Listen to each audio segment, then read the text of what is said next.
Magandang araw, Pilipinas. Napagkasundoan po namin na kami ay magpahayag ng aming mga statements dahil marami pong naglalabasan, iba't ibang kuro-kuro, iba't ibang opinyon. Mas nanaisin po namin na manggaling sa amin kung ano ba ang katotohanan para po ang mga kababayan natin, ang taong bayan, ay hindi malito sa kasalukuyang issue patungkol po dito sa kaso po na kinakaharap po ng dating Pangulong Duterte. Makakasama po natin ngayong araw si CIDG Director Major General Nicolas Torre III. Good afternoon, sir. Good afternoon, ma'am. And by the way, happy birthday, belated happy birthday nung March 11. Salamat, ma'am. And of course, makakasama din po natin si DOJ USEC Nicolas Felix T. Good afternoon, Yusek Claire. Good afternoon po.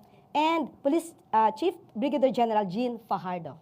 Magandang araw po, ma'am, at sa mga kasamahan po natin sa media. Yes. Of course, kailangan natin itong maituwid ang mga iba't ibang haka-haka.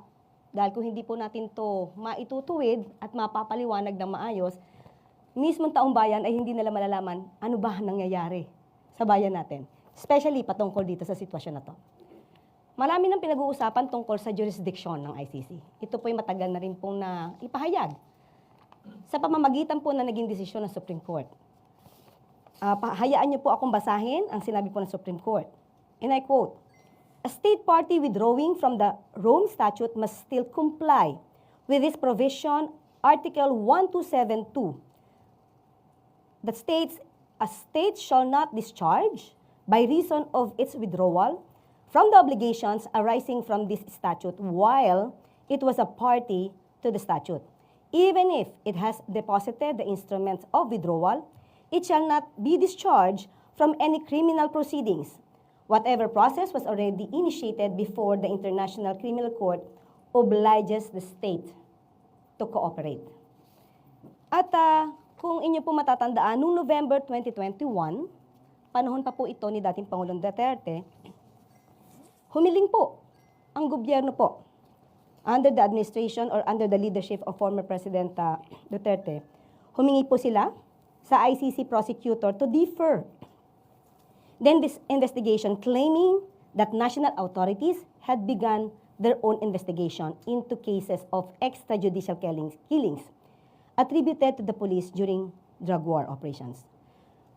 Upon receipt of the request, the prosecutor temporarily suspended the investigative activities pending his assessment of the request.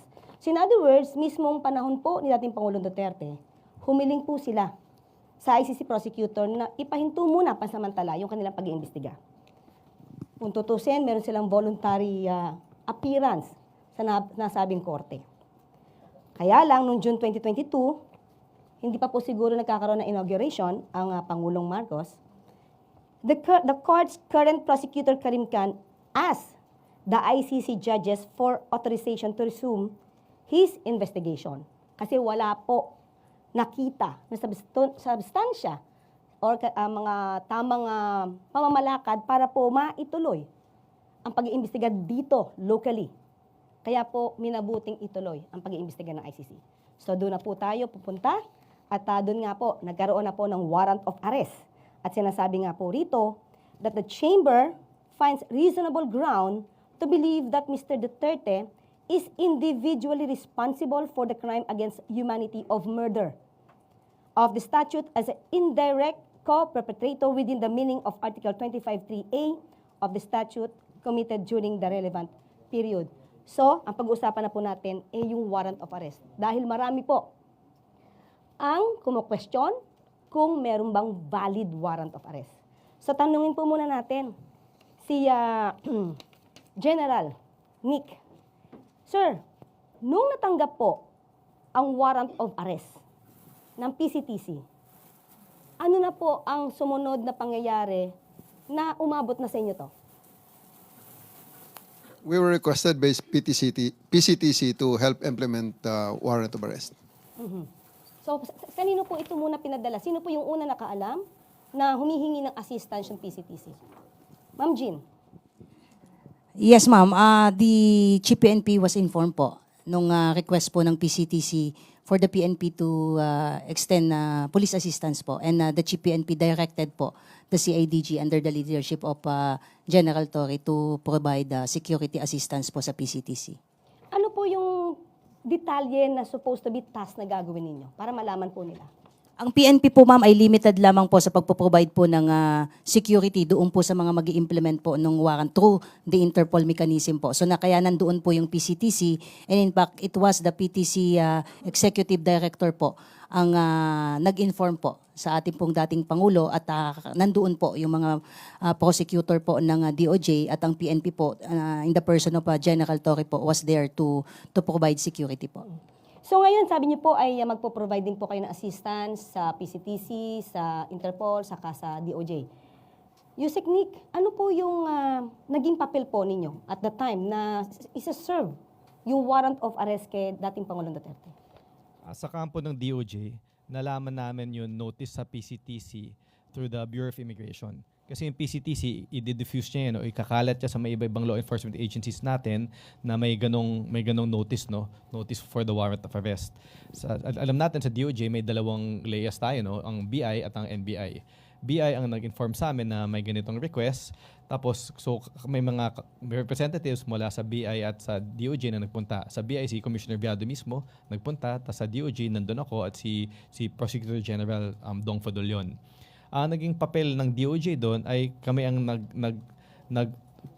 ang naging competent authority, no, or competent judicial authority upang saksihan ang buong pagpatupad ng warrant of arrest at siguraduhin na sumusunod ito doon sa mga kinakailangan ng ICC upang ma-properly ma-deliver si PRRD sa kanila. Okay. General Torre, General Nick, sinasabi kasi nila, especially, I will refer this to the situation of Attorney Bello, hindi daw niya nakita yung warrant of arrest. Ano po yung masasabi niyo doon? May violation ba doon? Dahil hindi daw niya nakita personal yung warrant of arrest. I think Attorney Bello is not in the scene during all this time, ma'am. So, talagang hindi niya makikita. Pero yung, okay, sir. Dagdag lang ako, no? Tama si General Torre, wala si Attorney Bello mismo doon nung pinatupad namin yung warrant. Nakita ko siya doon sa VIP lounge, no, na kahit pa paano nakapasok siya doon, ano. Pero yun, pumunta na kami doon sa tube upang ipatupad, wala siya doon. At doon naman sa tube, no, yung hiningi ng kampo ni PRRD, yung copy ng warrant of arrest, ay nakapakita kami at naka-share kami sa kanila ng electronic copy ng warrant of arrest. So in other words, wala naman tayong obligasyon na bigyan siya ng warrant of arrest. Unang-una dahil hindi naman siya yung suspect. At pangalawa, wala siya doon. Okay. So, in other words, sabi niya, magiging lawyer daw siya. Dapat nandoon daw siya or binigyan siya. Ano masasabi niya po? May tatlong abogado sa scene, si PRRD, no? Nandun ang dating Executive Secretary, si Salvador Medialdea. Nandun ang kanyang misis, na abogado din. At nandun din, at eventually, no, yung lumipat na kami sa Villamor, nandun si Attorney Delgra. Well, sir, misis po Ni Executive ES Medialdea. so bali tatlo po yung kasama na lawyer. Eventually, dun sa, dalawa muna sa tube. Okay. Yung mag-asawa muna. Okay, so yung kanyang rights naman, as a suspect, hindi naman siya na-deprive. Ay, hindi na-deprive. In fact, gusto na nga namin ibasa yung Miranda rights niya doon sa tube, pero nakiusap yung mga abogado niya na wag muna. Kaya yung naging pa siya ay ilipat siya sa mas secure na area, which was eventually sa Villamor Air Base. At doon na namin, after binigyan sila ng pagkakataon na magpahinga, doon binasa ni General Torre yung Miranda rights niya. So balikan natin, sir, nung sinaserve po yung warrant of arrest. Ano po yung pinakasitwasyon? Nagkagulo ba? Maayos ba? Paano po? Paki-describe po sa amin. Well, sa lahat naman pong stage nung service ng warrant, ay okay lang naman. Everyone is calm. Everyone was just expressing each one is expressing his own opinion. Pero at the end of the day, we insisted na sumama siya sa amin dahil siya ay inaaresto namin. At that time po ba, naka-wheelchair ang dating Pangulong Duterte or normal naman po siya maglakad? He was offered a wheelchair but he declined. So ang wheelchair niya ay ginamit ni ES Medialdea. So physically, ang condition po ni dating Pangulong Duterte at that time ay mukhang maayos naman po. Maayos, ma'am. Maayos. Until the end. Hanggang sa ngayon, hanggang sa kagabi nang siya ay nireceive ng ICC, he is fine. And actually, bago bumaba sa plane, he made a video na andyan naman ngayon sa social media. he says that he is fine. Okay. Kay ano po, kay General G naman po, medyo inaano kayo sinasabi, umiiwas daw kayo sa tanong ni Senator Bongo. Paano niyo po ba itong sasagutin? Ganito po kasi ma'am yung nangyari nun ma'am. Nung maisakay na po at lilipat na po sila sa Villamor, susunod po si Chief PNP. I was supposed to board po yung sasakyan ni Chief PNP at paalis na po. Kaso nasa yung pinto ng van, umandar na po yung sasakyan niya. Humahabol po ako. Hindi ko po iniwasan. With due respect po kay Senator Bongo, kung na-offend po siya, pasensya na po. Pero there was no intention on my part na takbuhan siya. It so happened na hinahabol ko po yung convoy. Kaya po tumakbo po ako palayo po doon sa direction po nila. So from there, sa airport, dinala siya sa Villamor Air Base? Tama po ma'am. Yes, ma'am. Okay. Nung nakapasok na siya at dinala siya sa Villamor Air Base, General Torre, paki-describe. Kasi kanina may kinukwento po kayo na naging relax naman yata ang Pangulo at umupo siya sa kanyang sa sila ng Pangulo. Paki-describe nga po yun. Well, sa ang particular place kasi sa Villamor is the 250th Presidential Airlift Wing. Yun po ang lounge ng presidente ng Pilipinas. At doon din siya, nung siya ang presidente, doon siya naupo sa same seat na para sa ngayong presidente. Pinabigyan po namin, pati po ang kanyang mga kasamahan, they were there in the most comfortable lounge, and arguably sa kahit na anong airport natin sa buong Pilipinas. Ilan po ang nakasama sa loob po nitong lounge na to? Hindi na po namin nabilang sa ngayon. I'll give you the exact, hindi ko na po nakita ma'am sa buong accounting namin. Pero yung matatandaan niyo po, sino po yung nakasama ni dating Pangulong Duterte sa lounge? Nandun po aside from former PRRD, nandun po si Hanelet, yung anak niyang si Kitty, andun ang mag-asawang Mijaldea, andun si Attorney Delgra, andun ang tatlong retired generals, retired generals at ang kanilang mga spouses. Tapos may mga several people pa kasi puno ho ang lounge eh. Napakarami po nila. Puno ho sila sa isang coaster. Nang dinala namin sila mula doon sa exit gate ng NAIA hanggang sa lounge ay nasa bus po sila ng PNP sa coaster po. Puno po. Ang nakwento niyo rin po kanina, parang dapat na umalalay, tama po ba ako, mga kababaihan ng kapulisan natin. At from start to finish, not one of our people touched PRRD. I did not allow it. The only people who touched him are his bodyguards. Nandun ho si Romy, yung bodyguard niyang sundalo. May dalawa pang bodyguard na ito talaga yung umaalalay sa kanya, si Romy. Plus ang isang personal nurse na isang police. Then may isa pang sundalo na bodyguard na lalaki at isa pang police na bodyguard na lalaki. So yun lang po ang mga taong humahawak sa kanya diretso aside from his family and parts of his entourage. Wala po sa mga police at hindi po namin hinawakan kailanman si PRRD. Totoo po ba na yung mga nag-implement po nito, nagsuot po kayo ng body camera? Meron po tayong mga body camera, ma'am. Kompleto po tayo. More than enough ang body camera and also the alternative recording devices na record po namin. Pati yung mga cellphones. Pati rin po sila, may mga cellphones po. Wala po tayong deprived doon. So, doon po sa panahon na siya po ay nasa Villamor Air Base, nandun po siya sa lounge, paano naman po yung kanyang pagkain? Kasi parang nababalitaan natin, na-deprive ng pagkain, kaya kailangan magdala ng pizza itong si Senator Bongo. Paki-describe nga po ang sitwasyon doon. Wala pong deprivation at any moment ng kanilang right to food and water. In fact, dinideliver pa nga namin eh. And they are just the one declining na lang dahil sobra namang pagkain talaga eh. Sobra namang dami. At may delivery sila, may pa-deliver sila, may pabigay din kami. So, there's really no problem. And hindi ito tama ang contention na dideprive namin ng food. So, nakapasok naman po yung isang box ng pizza na pinabili ni Senator Bongo. Hindi ko na po nakita yung pizza na yun, pero napakarami talaga ng pagkain eh. Kaya, part ng birthday ko na rin siguro celebration niya. Nagse-celebrate. But anyway, yung naging condition po ba ni dating Pangulong Duterte? Tumaas po ba yung sugar level niya? Bumaba? Anong meron? Or wala? Sa buong time po na nandun kami sa holding area, meron pong PNP doctor, dumating ang kanyang mga personal doctors, may mga nurses galing sa PNP, at dumating din ang chief ng hospital ng Villamor Air Base Hospital. So may doktor doon, dalawa. May isang galing sa kanila is sa Air Force, merong surgeon. May isang, ang pagkaalam ko is GP. At maraming mga nurses. So medical personnel, pati ang kanyang personal doctor ay nakarating po. Okay, so in other words, lahat ng medical needs na kailangan ni dating Pangulong Duterte ay accessible naman sa kanya. Ma-access niya agad, makukuha niya agad kung kinakailangan. Opo, opo. Mhm. Kasi sinasabi, parang nag-oxygen na ba siya? May picture na pinakita na siya nakahiga. Ano po ba yung tubong nakalagay sa kanyang ilong?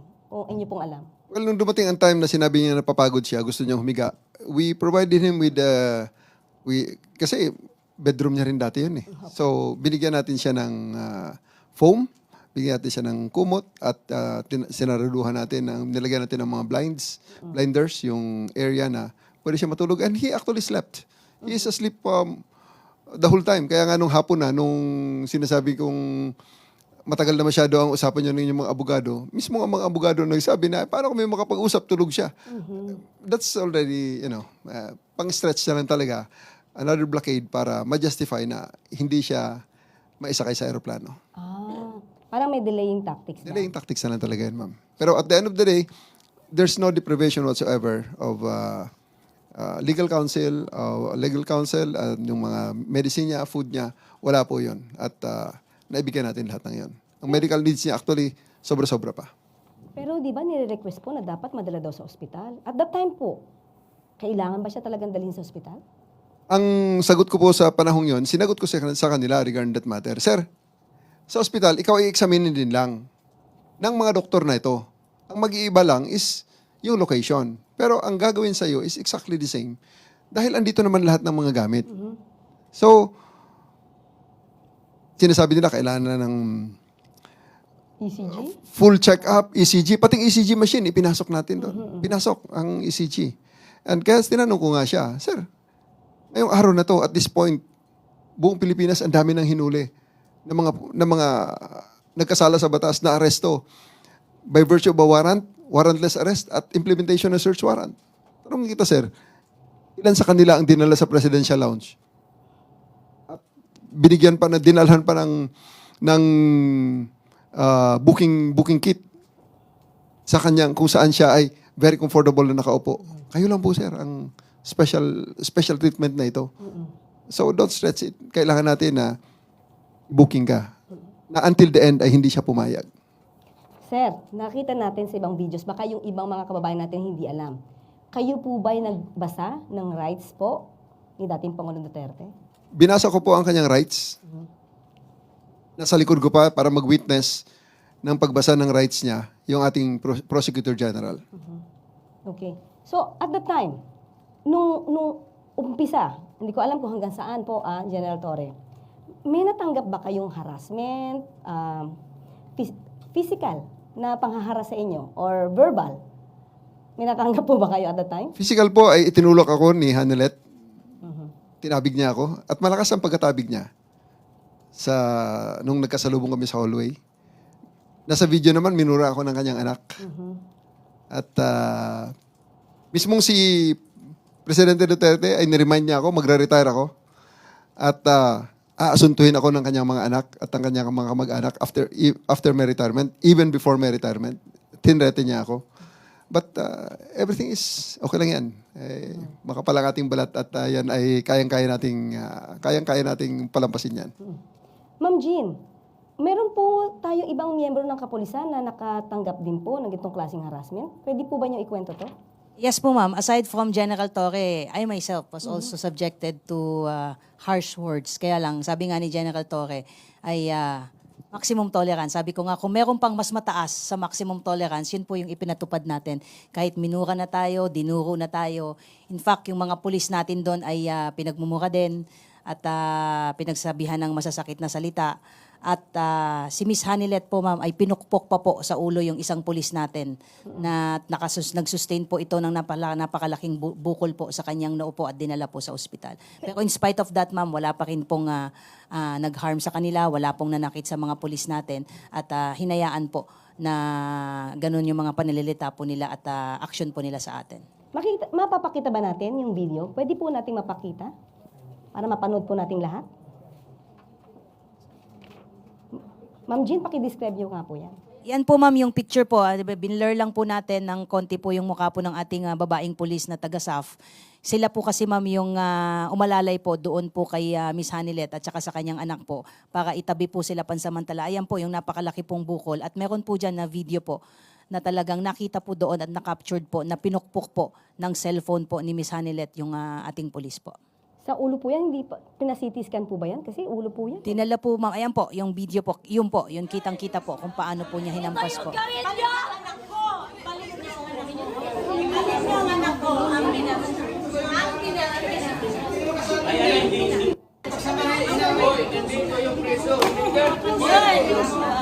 Ito yung gawin niyo! Anak ko! Balik niyo ang anak ko! Balik niyo ang anak ko! Kita po nyo dyan ma'am sa video is itinatabi po sila. Kasi po ang haba na po ng panahon na ibinigay sa kanila and it has come to a point po na nagdesisyon po si General Torre na it has to stop. Kailangan na po nating kompletuhin po yung proseso. Kaya ang ginawa po ng mga pulis po natin, itinabi po si Miss Hanilet at saka yung anak po niya para makuha na po natin si dating Pangulo po at madala po sa bus po. Pero nakikita po natin doon sa video, parang moving forward. Itong si Kitty, yung anak. Saan siya papunta nun?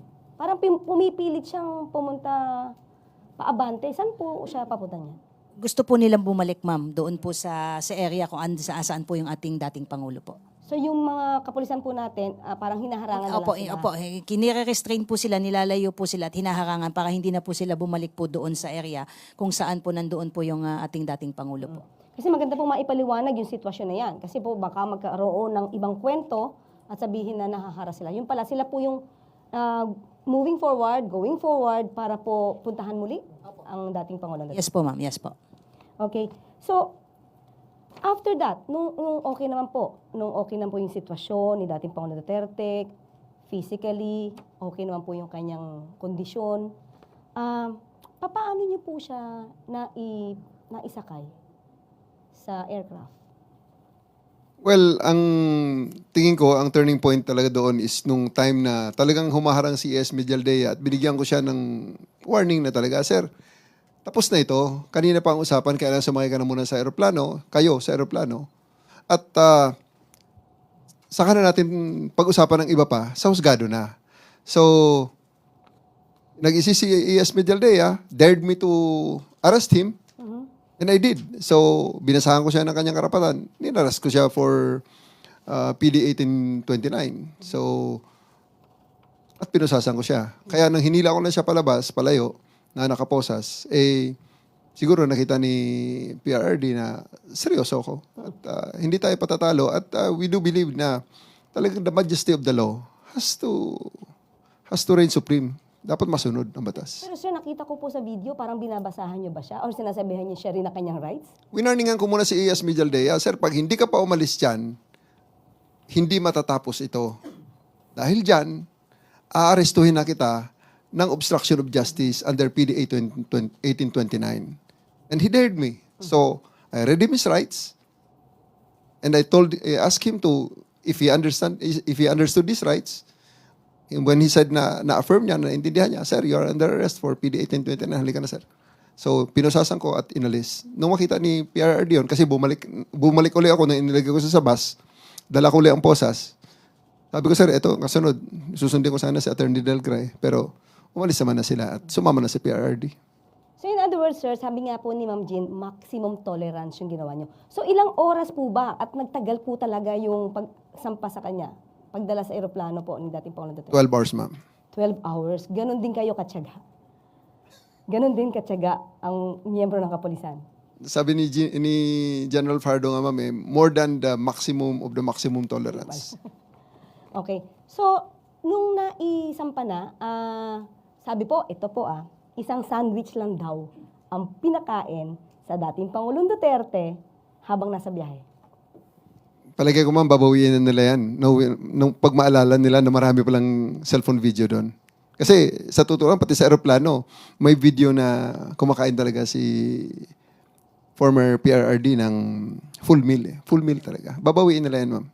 So in other words, yung mga ganitong klase mga naratibo, ano to, para maging negatibo lang ang pagpapa-implement ng warrant of arrest, saka yung the whole operation? Wala na akong makitang ibang rason, ma'am, para ilabas nila yan. Pero at the end of the day, it will be their word against our cellphone videos. And at the same time, sabi niyo nga po kanina, maganda naman ang kondisyon ni dating Pangulong Duterte na nakarating na po sa Netherlands. Kaya nga, ma'am, so we have now the benefit of a 2020 hindsight. Mismo ang doktor doon ng ICC ang nagsasabi na is fit and he's okay. And siya mismo, bago siya bumaba sa aeroplano, gumawa siya ng video, pinadala niya sa pamilya niya, at ipinost ng pamilya niya, sinasabi, I'm okay. Ilan po pala yung kasama ni dating Pangulong Duterte sa kanyang trip? Ang kasama po niya, ma'am, yung kanyang close-in security, yung kanya pong personal nurse, si Attorney Meljaldia. Sa part, ma'am, ng government mo ay may dalawang doktor po na kasama, dalawang CADG po, at yung representative po ng PCTC po, mismong si Ambassador Lacanilaw po ang kasama. Teka lang po, si at that time, syempre wala namang visa. Si Attorney Medialdea or ES, former ES. Paano po siyang napayagan na sumama pa kay dating Pangulong Duterte? Actually, ma'am, silang lahat walang visa. Kaya lang, tumulong po, ma'am, yung Philippine Embassy po natin sa Netherlands para i-process po yung mga karampatang visa, pati po yung kanilang mga appropriate clothings po ay pinobide po ng Philippine Embassy dahil malamig po doon. So pagdating po nila doon, inasikaso po kaagad sila ng kanilang pangangailangan po, including po yung pag-process po ng mga temporary visa po nila. Yung Philippine Embassy po natin ang tumulong doon. Okay, so maski na si ES po, meron siyang na-provide po siya ng mga tamang kasuotan dahil nga sa napakalamig na klima. Lahat po sila, ma'am. Yes, General. We will release the pictures pala, ma'am, sa inyo. Pati toothbrush, toothpaste, at mouthwash meron. Ayan. Ayan. So, wag po tayo maniwala doon sa mga sinasabi na na-deprive po ang dating Pangulong Duterte ng kanyang mga karapatan dahil ang bansa mismo, ang gobyerno po natin ay tumulong po sa kanila. Okay, balik naman po ngayon tayo kay Yusek Nikki. Yusek Nikki, may issue. Bakit daw nag-violate ng pagpapa-implement ng Rome Statute ng Section 59? Paki-explain nga po sa taong bayan, ano ba itong sinasabi nilang Section 59 ng Rome Statute? Una-una, isang malaking pagbabaliktad dun sa posisyon nila yan. Dahil habang pinapatupad namin yung warrant of arrest, sinasabi nila na wala na tayo sa Rome Statute, wala na tayo sa ICC, dapat hindi gamitin yung mga provision ng ICC ng Rome Statute. Ngayon, dahil convenient, biglang ginagamit. Pero sa amin naman, may nakalagay doon sa Article 59 na dapat may competent authority, competent judicial authority na magsasabi, na magpapatunay na yung warrant, subject ng warrant of arrest ay si PRRD. Pangalawa, na yung dumaan sa proseso, yung pagpatupad ng warrant of arrest sa kanya. At pangatlo, na ginalang lahat ng mga karapatan niya habang pinapatupad yung warrant of arrest. Ang nagsilbi bilang competent authority dito ay kami, ang Department of Justice. At in fact, yung Prosecutor General natin, napirmahan na niya yung certification at pinadala na natin sa ICC dahil ito ay isa sa kanilang mga requirements bago ma-turn over si PRRD sa kanila. Sa atin, may masama ba na ang DOJ ang nagsilbi bilang competent judicial authority? Walang masama doon. Kasi unang-una, ang DOJ ay may quasi-judicial functions naman yan. At isa sa mga quasi-judicial functions ng DOJ ay sabihin, ay i-determine na kung isang arrest ay valid. Magandang halimbawa dyan ay tuwing kami nagko-conduct ng mga inquest, tuwing nagko-conduct ng inquest sa mga fiscal natin, ang unang-unang ginagawa nila bago pa pagpasya, kung ipapasagutin yung respondent, ay alamin muna kung valid yung pag-implement ng warrantless arrest. So ito, walang bago dito. Ginagawa talaga ng mga fiscal natin to na sabihin kung tama ang pag-implement ng isang arrest sa tao. So, anong ginamit? Okay, sabi nga natin, hindi na tayo yung miyembro ng Rome Statute. Ano po, in particular, yung ginamit natin na batas para po maging legal po ang pagsisilbi po ng warrant of arrest kay dating Pangulong Duterte? Bukod dun sa ating pagiging member ng Interpol, na yun yung kumbaga naging entry point natin for implementing this warrant of arrest, yung isang batas na ginagamit natin ay yung Republic Act 9851. Ito yung act that punishes crimes against international humanitarian law. Kung titingnan nyo tong batas na to, halos katumbas ito ng Rome Statute. Yung mga krimen na pinaparusahan sa batas na to ay yung mga krimen din na pinaparusahan sa Rome Statute. Halimbawa, yung war crimes, yung genocide, at yung crimes against humanity. Tapos kung titingnan nyo itong batas na to, may portion doon na nakalagay na ang Pilipinas ay may option. Pwede niyang investigahin at i-prosecute ang mga krimen dito sa IHL tulad ng crimes against humanity, or pwede niyang ipaubaya sa foreign tribunal kung may kaso na nangyayari.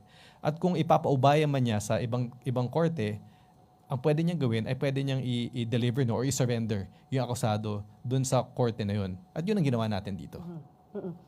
Pero sabi nyo nga po, para hindi magkaroon ng question, you still complied. Although hindi tayo dapat nagko-comply kasi hindi tayo miyembro. Hindi na dapat. Still complied too, para magkaroon ng substantial compliance. Tama. Kasi procedure na lang yan. Hindi na yan substantive issue, it's a procedural issue na kung para tanggapin ng ICC, CPRRD, kailangan may competent judicial authority na magpatunay na nasundan yung mga tatlong gusto nila. No? At kami, ang DOJ, kami ang nagsilbing bilang competent judicial authority. Ayan. So maliwanag na po kasi nagkakaroon po ng issue, dapat daw po ay ma-consider na illegal yung pagsisilbi ng warrant of arrest dahil hindi nga daw po nag-comply dun sa Rome Statute na Section 59. Pero pinaliwanag nga po ni Yusek Nikki na may substantial compliance and at the same time, ang ginamit po nating batas ay ang RA 9851. Okay? So, may mga katanungan pa rin po sa inyo. O nang una, okay? Mula kay Ivan Alvarez ng UNTV. Yung umiikot sa social media na bagsak ang moral ng mga polis. General Torre, totoo po ba to? I would refer you to Jean. Ipasa kita kay Jean General kasi Jean. siya talaga ang kasama ng mga sinasabi lang umiyak na pulis. Ayan. Yung kumakalat na sinasabing sympathetic, yung mga pulis natin na umiiyak during the implementation po ng warrant of arrest. Hindi po totoo yun. Kung kayo po ay nakapasok po doon sa holding area, ay maliit lang po yun. At sa dami ng entourage nila, sa dami ng mga pulis natin na nandoon, napakainit po nung suot po ng mga staff natin. Naka-camouflage po yun, nakasombrero. Kahit kami rin po ay basang-basa po ng pawis. So may nakita po, na-captured po doon na parang nagpunas po at nakayuko po. Ang sinasabi po nila ay umiiyak po yung pulis. Hindi po totoo yun. At ang sinasabi nilang mababa po yung moral ng pulis, hindi rin po totoo yun. At sa mga lumalabas na mga video, ang pakiusap po natin, huwag po tayong basta-basta maniwala. Ang PNP po ay nakafocus po sa pagpapatupad po ng aming mandato. Saka parang bakit naman babagsak ang moral? Considering na naging successful naman din po yung inyong pagpapa-implement ng rule of law. At walang naging madugong pangyayari sa nasabing pag-serve ng warrant of arrest. Tama po ma'am, sabi nga natin, professional ang ating mga kapulisan. Alam nila na nandun tayo para magpatupad ng ating mandato. At yun ang ginawa natin, sabi nga natin, mission accomplished, kaya mataas ang moral ng pulis natin. Okay. From Christian Sores, Radyo 630. On whereabouts ni Senator Bato de la Rosa and police preparation in any eventuality if may ilalabas ding warrant of arrest kay Senator Bato. Yusek, Ano naman, nasaan daw ba si Senator Bato? parang nagparamdaman. Nakita ko naman may social media post siya na sinasabi niya di siya nagtatago. At ano naman, hintayin na lang natin kung sakaling lumabas man. Ayoko naman pangunahan natin yung ICC, no? Pero meron na tayong modelo, no? Upang kung paano natin ipapatupad yung warrant of arrest laban sa kung sino man akusado po doon na magkakaroon ng warrant of arrest. Pero parang pinahayag rin niya na willing naman yata siya sumama kay dating Pangulong Duterte. Okay, ito po ang tanong. How true that Senator Bato de la Rosa and retired Police Chief Oscar Albayalde could be the next to receive arrest warrants from the International Criminal Court for crimes against humanity regarding the roles in the previous administration's war on drugs? Yusek. Hindi kami privy kung sino talaga yung kung anong status ng investigation sa ICC. But ang alam lang namin, nabibig namin sa mga bali-balita, nakasama sila sa mga ina-investiga. Kaya yun na lang, abangan lang natin kung magkakaroon man ng warrant of arrest laban sa kanila. May tanong dito pero parang nasagot na po ni General Torre. In a video posted by former President Duterte's daughter, Kitty Duterte, minura po kayo while performing your duty. May additional pa po ba kayong response? Yes lang yun, ma'am. Kaya nating palampasin yan. Okay, thank you. And how do you receive or rather perceive this action and what's the step will you take in response? I think kaugnay ito sa isang question. Bukod kay dating Pangulong Duterte and Senator Bato, ilan pang personalities all in all yung kasama sa arrest warrant ng ICC na ipapadaan sa Interpol? Isa lang, yung warrant na lumabas Alang. kay PRRD pa lang. Mm. So So wala pang ibang Wala pang natatanggap iba. na Wala. Pero communication. kung titingnan natin yung warrant, may nakalagay doon may language doon. Nalimutan ko lang kung ano yung exact language na may mga other individuals na ina-investigan. Oh, are you closely monitoring any movement amid any possible attempt to create a scenario similar to that of people power? How do we deal about that? General Well, Torre. Ngayon na. At may directive naman sa amin. Okay.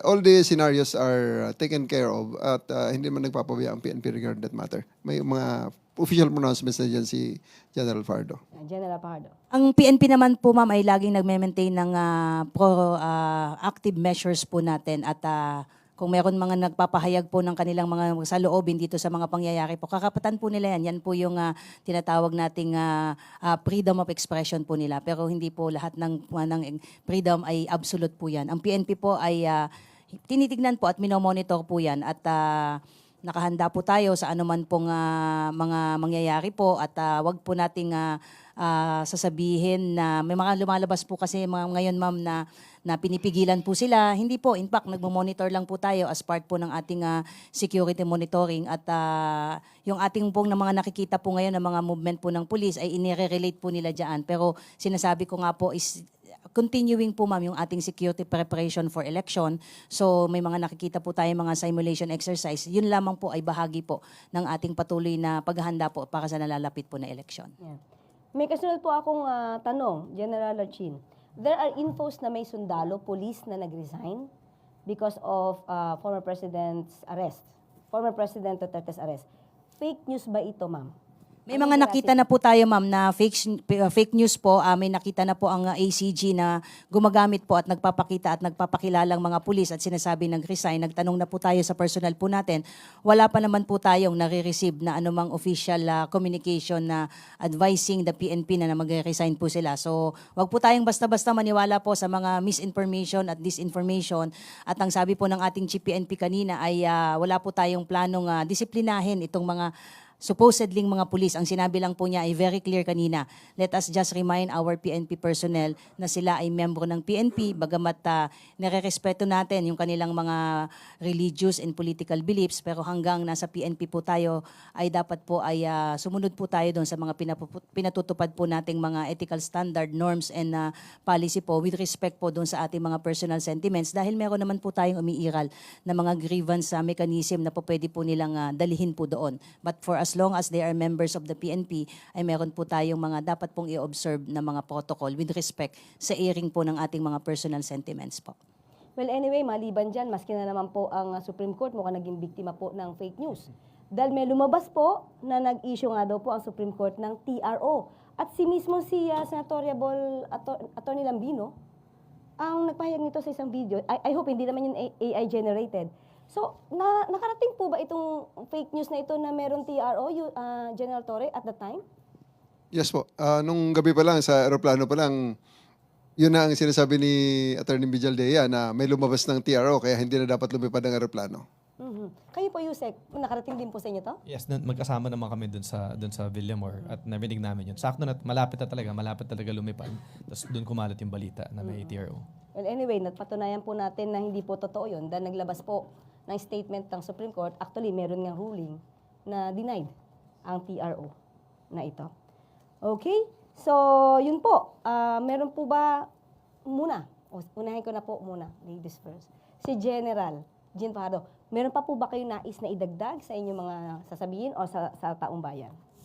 Yes ma'am, sa ating pong mga kababayan na nanonood po at nakikinig sa ating ngayon, ang lagi po nating sasabihin na ang PNP po ay isang profesional na organisasyon. Nakatutok po tayo sa ating mga mandato at asahan niyo po na laging nakahanda po ang PNP na ipatupad po ang batas.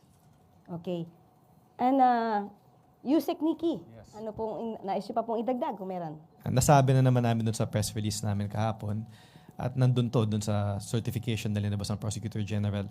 Ang tungkulin ng DOJ sa buong pagpatupad ng warrant of arrest na to ay patibayan na yung pagpatupad ng warrant ay dumaan dun sa tamang proseso. Tatlong bagay yung importante na si PRRD mismo yung inaresto, ginalang yung kanyang karapatan habang inaaresto siya, at dumaan sa tamang proseso yung aresto. At kami, pinapatunayan namin yan. At hindi lang naman salita to eh. May kita talaga natin sa mga video na talaga maximum tolerance ang ating pamahalaan. Binigay lahat ng mga naayon sa kampo ni PRRD habang pinapatupad yung warrant of arrest, at walang nasaktan. Ginalang talaga sila through this entire process. Of course, thank you po. And the birthday boy, General Nick Torre. Maraming salamat po, ma'am, at maraming salamat sa suporta ng ating mga kababayan.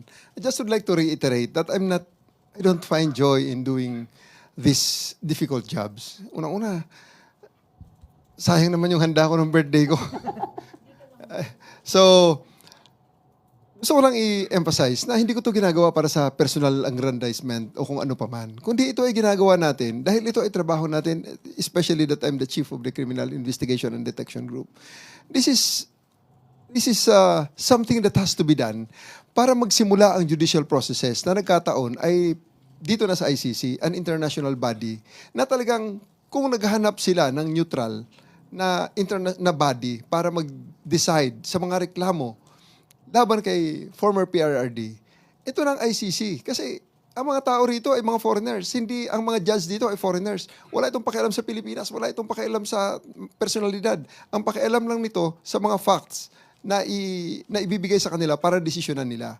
Gusto kong i-emphasize, ang mga judge na yan ay mga foreigner. Pero ang complainants dyan ay mga Pilipino. Ito yung mga Pilipinong nung panahon ni PRRD ay walang nakitang pag-asa sa judicial system, sa judicial processes sa bansa natin ng mga panahong yon. Kaya pumunta sila sa ICC. Kasi nakita nga nila, sitting senator and former justice secretary nakakulong eh. So, ito yung mga taong walang kakayahan na lumaban at wala na nakitang pag-asa kaya pumunta sa ICC. At gusto ko rin emphasize, hindi ito yung mga taong kayang kumuha ng serbisyo ng mga abogado de Campanilla. Ang mga abogado nila ay mga volunteer din na ang dala-dala lamang ay ang paniniwala para sa hustisya.